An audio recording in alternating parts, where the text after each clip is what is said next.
Let me set the record straight. When Karen suggested I join her for a swing party, I thought she meant we'd literally be on swings, sipping cocktails under fairy lights like some Pinterest-worthy summer soiree. Spoiler alert, it was not that kind of swinging. I guess I should have seen it coming. Karen's always had a knack for broadening my horizons, which is a euphemism for dragging me into situations where I'm either mortified or laughing so hard I need a medic. Still, when she leaned across the cafe table and whispered, "You've been too vanilla lately. Let's spice things up," I felt a mix of dread and intrigue. What's life without a little risk, right? Well, but I didn't know that yet. The day of the party, Karen showed up at my door with an outfit so tight, it had fewer wrinkles than a fresh sheet of paper. "This," she announced, holding up a pair of sparkly stilettos, "is your ticket to a night you'll never forget." "Forget?" asked skeptically. "Or regret?" "Same difference," she said with a shrug. We arrived at a nondescript suburban house. It looked like the setting for a bake sale, not the playground for the open-minded. Inside, the lighting was low, the music was smooth, and the air hummed with an unspoken energy. I grabbed a drink for courage and scanned the room, trying to appear calm and cosmopolitan. Instead, I probably looked like a startled pigeon. And that's when Karen nudged me and whispered, "Game on." Let me tell you, swing parties aren't like rom-coms where everyone's a Victoria's Secret model or an Abercrombie ad come to life. No, this was a buffet of humanity. There was the gym rat who looked like he could bench press a Prius, a couple dressed like they'd come straight from Burning Man, and a woman wearing more feathers than an ostrich. Karen fit right in, of course. I, on the other hand, was holding my champagne flute like it was my last shred of dignity. Then there was Larry. Larry was a lot. 65 if he was a day, wearing a Hawaiian shirt that screamed midlife crisis, and chewing gum with the intensity of someone trying to quit smoking. He sidled up to me with a wink so exaggerated I thought he might be having a seizure. "You must be new," he said, the words oozing like maple syrup. "Is it that obvious?" I replied, desperate for an escape route. "Don't worry," he said, leaning closer. "We don't bite. Unless you ask nicely." Cue the nervous laugh. Meanwhile, Karen was in the corner, flirting with a guy who could have been Fabio's understudy. Larry took my silence as encouragement. "So what brings you here? Curiosity? Adventure? Or maybe," he paused dramatically, "something a little more. Hands." At that moment, I saw Karen waving at me from across the room. A lifeline. I excused myself with the grace of someone escaping a bear attack and made a beeline for her. "How's it going?" she asked, barely containing her smirk. "Larry," I hissed, "is what happens when you leave the mayo out too long. I'm begging you. Don't let me be alone with him again." She laughed so hard her drink nearly ended up on her dress. "Relax, rookie. You'll find your rhythm." Spoiler alert, I did not find my rhythm. What I did find was a series of increasingly awkward encounters, including a couple who wanted me to join them in a yoga pose that could only be described as human origami. By the end of the night, I was laughing so hard I could barely breathe. Yes, it was bizarre. Yes, it was mortifying. And yes, it was the kind of story I'd be telling for years. As Karen and I left, she turned to me and said, "See? I told you it'd be unforgettable." Unforgettable. Definitely. For better or worse. Back home, I was still trying to process the night. Sitting cross-legged on my couch, I stared at the half-empty bottle of wine on the coffee table, wondering if it was worth cracking it open just to decompress. Karen, of course, had come straight to my place. She had kicked off her heels, commandeered my plushest blanket, and was now sprawled on the couch like a diva in a rehab commercial. "Okay," she said, dramatically fanning herself with a magazine. "Give me your top 3 highlights." Highlights? I blinked at her. "Karen, the whole night felt like being thrown into an improv class I didn't sign up for." She grinned, one of those "this is gonna be good" grins. "Come on. Bill." "Fine," I said, leaning back against the armrest. "Number 1, Larry." Karen perked up. "Oh, the gum chewer. You saw him." He looked like he was auditioning for Miami Vice. The retirement years. I nodded gravely. He asked if I wanted to explore uncharted waters. Which, Karen, sounded less like an invitation and more like a threat from a pirate. Karen howled with laughter, nearly toppling off the couch. Number 2, I continued, was the couple with the yoga routine. I'm pretty sure they were trying to recruit me for Cirque du Soleil. One of them had a foot on the coffee table, the other was in a headstand. And then they asked me to complete the triangle. Karen snorted. Did you? I stared at her. Karen, I don't even know how to touch my toes, let alone defy gravity. Fair point, she said, wiping tears of laughter from her eyes. Okay, what's number 3? Number 3, I said, drawing a deep breath, was you. Standing in the corner, flirting with Fabio 2.0 while I was practically fending off Larry with a baguette. Karen sat up, feigning offense. Hey, that man was not Fabio. He was sophisticated. Karen, he asked you what your zodiac sign was before he even asked your name. I shrugged. You can't judge a man for loving astrology. I rolled my eyes. Fine, but next time you're not leaving me to fend for myself. Do you know how many times I said, oh sorry, just here for moral support tonight? Enough that I'm considering getting it printed on a t-shirt. Karen giggled and grabbed the wine bottle. Well, cheers to your bravery, my dear. You survived your first swing party, and you've got stories for a lifetime. Cheers, I muttered, clinking my glass against hers. Although if Larry's face pops into my dreams, I'm billing you for therapy. As the wine flowed, we got into the kind of reflective mood that only 2 glasses deep can bring. Karen, ever the seasoned swing party veteran, started explaining the etiquette of these gatherings. Stuff like always have a safe word and never wear anything you can't wash red wine out of. That's why I always go for black dresses, she said wisely. It's practical. And it hides sweat stains. Karen, I said, deadpan, you're a vision of class and elegance. Thank you, she said, preening. But let's talk about you. Are you going back? Back. I nearly choked on my wine. Karen, did you see me? I spent half the night dodging human origami and the other half hiding behind the buffet table like it was a witness protection program. Karen waved a dismissive hand. Oh please. You were fine. Besides, they loved you. Loved me? I said, incredulous. Karen, Larry asked if I wanted to unlock my potential, which I'm pretty sure is code for something I don't want to Google. Okay, fine, she admitted. But you have to admit it was better than another Friday night in your pajamas watching true crime documentaries. I hesitated because she had a point. As bizarre as it had been, it was better than binge-watching murder shows and yelling at the TV about the obvious red flags the victim missed. Maybe, I said cautiously. But if I ever go again, I'm bringing pepper spray and a fake boyfriend. Karen smirked. That's the spirit. Eventually, Karen crashed on my couch, snoring softly under my blanket like the freeloader she was. I lay awake in bed, staring at the ceiling, replaying the night in my head. The laughter, the chaos, the sheer absurdity of it all. It was weird, yes, but also kind of exhilarating.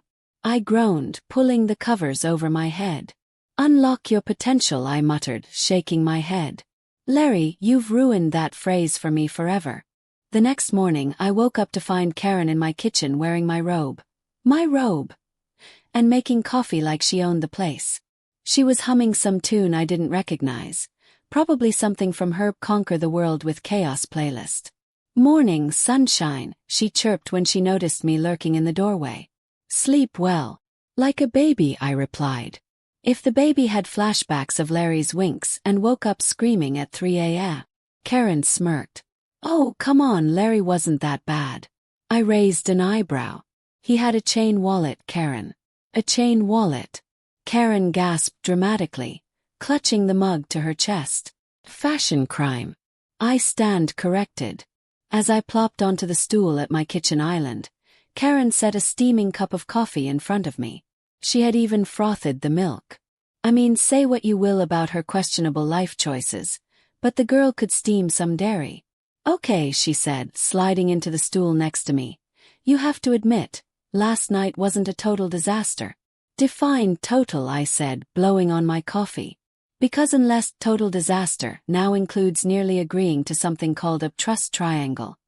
Then sure, Karen, it was fine. Karen nearly snorted her coffee. You should have seen your face when they explained that. You looked like someone had just told you gravity was optional. Well, excuse me for not being mentally prepared for a game of human Tetris, I said, smirking despite myself. She leaned closer, eyes sparkling with mischief. Admit it. You kind of loved it. I stared at her. Loved it. Karen, I spent more time trying to untangle myself from strangers than I've spent untangling Christmas lights. But you laughed, didn't you? She said, wagging a finger. You were giggling like a lunatic half the night. And I don't mean your polite office chuckle. I mean full and I'm going to pee my pants laughter. I opened my mouth to argue but stopped. She wasn't wrong.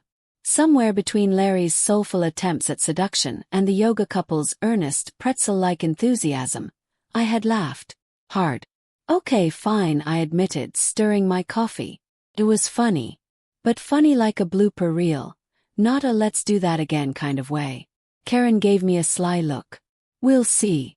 We sipped our coffee in companionable silence for a while. The kind of quiet only two best friends can share without it getting weird. Then Karen turned to me with that oh no look on her face. The look she gets right before dropping a bombshell. You know, she began casually. They invited us to another one next week. I almost choked on my coffee. They what? I shrugged. Apparently, Larry was very impressed with your energy. Karen, I said, my voice dangerously low. If you use the word energy in the same sentence as Larry ever again, I will revoke your blanket privileges forever. Karen grinned, completely unfazed. Oh, come on. What's the harm? It's just another party. And this time we'll be ready. Ready for what? To play Twister with strangers. To dodge Larry's Gumby-like advances. No thank you. Karen leaned back, studying me like I was a puzzle she couldn't quite solve. You're scared, she said finally. Scared? Scoff. Of Larry. Please. No, she said, shaking her head. Not of Larry. You're scared of having fun. Of letting loose. Of what's that thing you always say? Coloring outside the lines. I glared at her. First of all, I've never said that. Second, I let loose just fine. I eat ice cream straight from the carton. I wear mismatched socks sometimes. I'm wild. Karen burst out laughing, and despite my best efforts, I couldn't help but join her. Okay, fine, I said, sighing. Maybe I'm a little scared. But not of fun. I don't know. Losing control. Karen softened, her teasing smile replaced by something gentler. I get it, she said. But maybe losing control every once in a while isn't such a bad thing. As long as you're with someone you trust. I looked at her, my chaos-loving, robe-stealing, swing-party-pushing best friend, and I knew she was right. She always was, in her own maddening way. Fine, I said, sipping my coffee. But if Larry so much as mentions unlocking my potential, I'm throwing you to the wolves. Karen raised her mug in a toast. Deal. It's been a week since the Larry incident, and life had returned to its predictable rhythm. Work, laundry, zoning out in front of reality TV, rinse and repeat. Karen, however, had been relentless. She'd sent me a meme of a yoga pose titled The Triangle of Trust, a photo of a chain wallet with a caption, Larry Forever, and a playlist called Swing Into It. She was a menace, and I secretly loved her for it. So when she texted, one more party. Redemption arc. I'll bring snacks, I surprised myself by typing back. Fine, but you owe me wine. The good stuff, not the boxed kind. Fast forward to Saturday night. Karen picked me up, radiating smug energy in a sleek red dress that could have stopped traffic. I was in black, classic, understated, and definitely wrinkle-proof. Lessons learned. You ready? She asked, bouncing in her seat as we pulled up to the house. Absolutely not, I said, stepping out of the car. This house was different. Modern. Bleak. No Larry vibes whatsoever. The glow of string lights danced across the lawn, and soft music hummed through the air. It was like stepping into a swanky rooftop lounge minus the rooftop. Inside, the vibe was surprisingly chill. No chain wallets, no yoga enthusiasts balancing on furniture. People were chatting in groups, sipping wine from actual glasses, not red solo cups. And for once, I didn't feel like I'd accidentally wandered onto the set of an experimental French film. Karen disappeared almost instantly, off to mingle like the social butterfly she was. I gravitated toward the snack table because, well, priorities. That's when I met Nathan. Nathan was pouring himself a drink. His shirt rolled up just enough to reveal forearms that probably had their own fan club. He caught my eye and smiled, an actual normal, non-creepy smile. "First time?" he asked, handing me a drink. "Second," I admitted. The first was educational. He laughed, a low, warm sound. "Yeah, they can be hit or miss. I almost didn't come tonight, but I heard this one's a bit more refined." Refined was the right word. The conversation was easy, unhurried, and before I knew it, we were swapping stories about our worst party experiences. I told him about Larry. He told me about a woman who tried to recruit him for her essential oils pyramid scheme mid-conversation. We laughed until my cheeks hurt. And then something strange happened. I wasn't just surviving the party, I was enjoying it. Nathan and I moved from the snack table to the couch, where we joined a group swapping light-hearted stories. The atmosphere wasn't charged or overwhelming. It was fun, genuine. At some point, Karen reappeared, wine glass in hand, with an expression that screamed, "I told you so."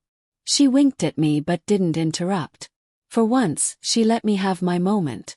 Hours passed, and the party began to wind down. People started leaving in pairs or small groups, and the energy shifted to something quieter, cozier. Nathan offered to walk me to the door, and Karen waved me off with a knowing smile. Outside, the cool night air was a welcome relief. Nathan turned to me, his smile soft. "So, not so bad this time." "Not so bad," I admitted, feeling a warmth that had nothing to do with the wine. "Thanks for being normal." He chuckled. "High praise. Let me know if you want to go to another one sometime." "No pressure." I nodded, slipping his number into my purse as he walked to his car. Karen's car pulled up, and she leaned out the window, grinning like the Cheshire Cat. "Well, well," she said as I climbed in. "Looks like someone had fun." "Don't start," I warned, but my smile gave me away. The drive home was filled with the kind of easy laughter that only comes after a perfect night. Karen didn't gloat too much, she didn't have to. We both knew she'd been right. When I got home, I kicked off my heels, poured myself a glass of water, and collapsed onto the couch. For the first time, I didn't feel like the awkward outsider. Felt like me. A me who could take risks, laugh at herself, and maybe even have a little fun. As I drifted off to sleep, I thought about Nathan's easy smile and Karen's relentless optimism. Maybe swing parties weren't so bad after all. Maybe life outside the lines was where the good stuff happened.